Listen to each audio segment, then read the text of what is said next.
You could like make it more make it more exciting, make it more exciting. You know, how do we make it more exciting? I'm not sure how, but you know, some kids they want to do other stuff. Like, is it on the weekend that you do something? Yeah. Yeah, some kids they would rather go to the mall or something and come.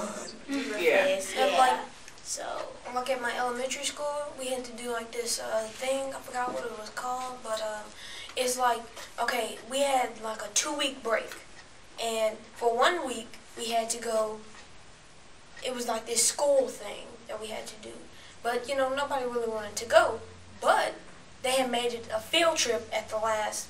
Like if you went every day, you got a field trip. That made people come, you know, because they wanted that field trip.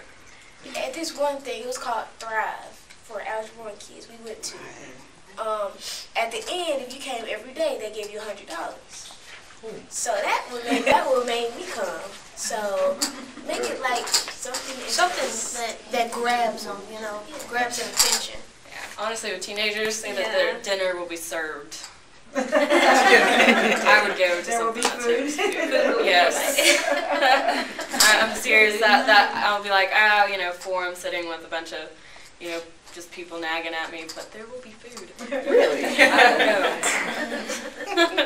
And then because teenagers, you know, they don't really want to participate in that stuff because they rather go out with their friends more. I think you could probably attract more younger people, like in the 8th grades or lower, you know, because there's some teenagers that do want to, you know, want to go to programs and stuff, but it's just kind of a tough crowd.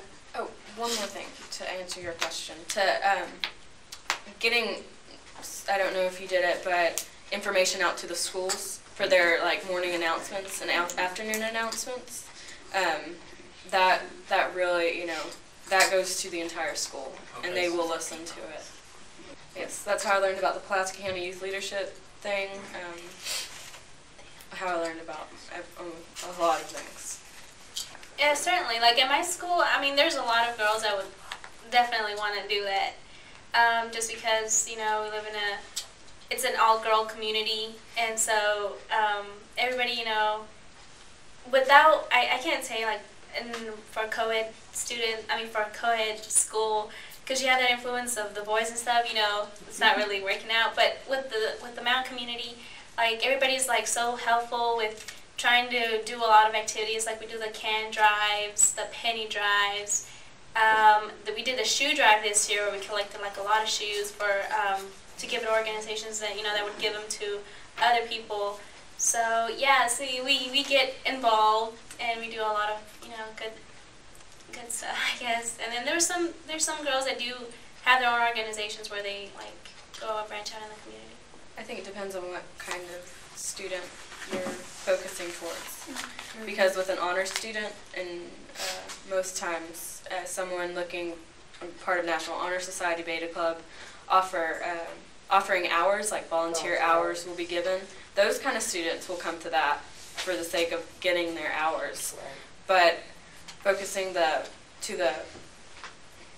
really don't want to say, you know, regular students, you know, not apt to doing more and challenging courses. I think it'd be harder, and I see that being a more difficult group of young people to get word out to and really get involved.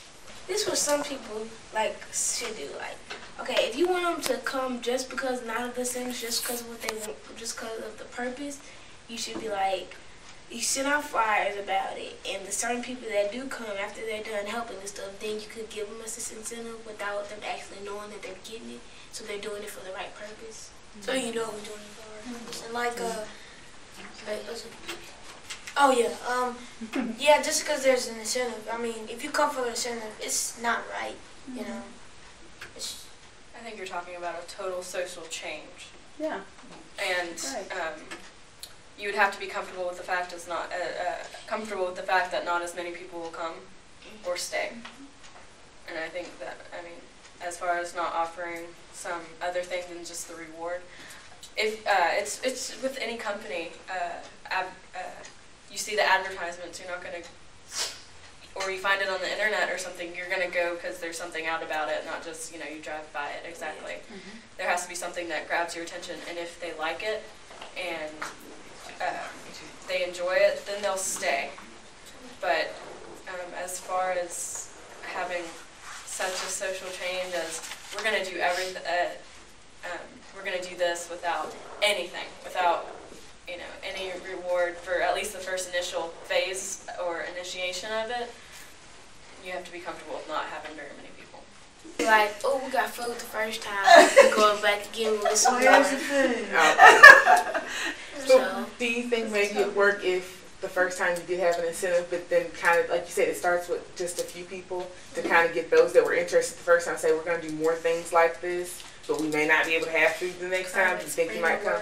No, Yeah. some people wouldn't come again. So you're talking about, changing people's mentality as far as, because a lot of people are, out there just to get for themselves. Right. And you'll keep the good people, whether they were good to begin with, but those who are willing and able to change, you can probably keep those, and keep those involved.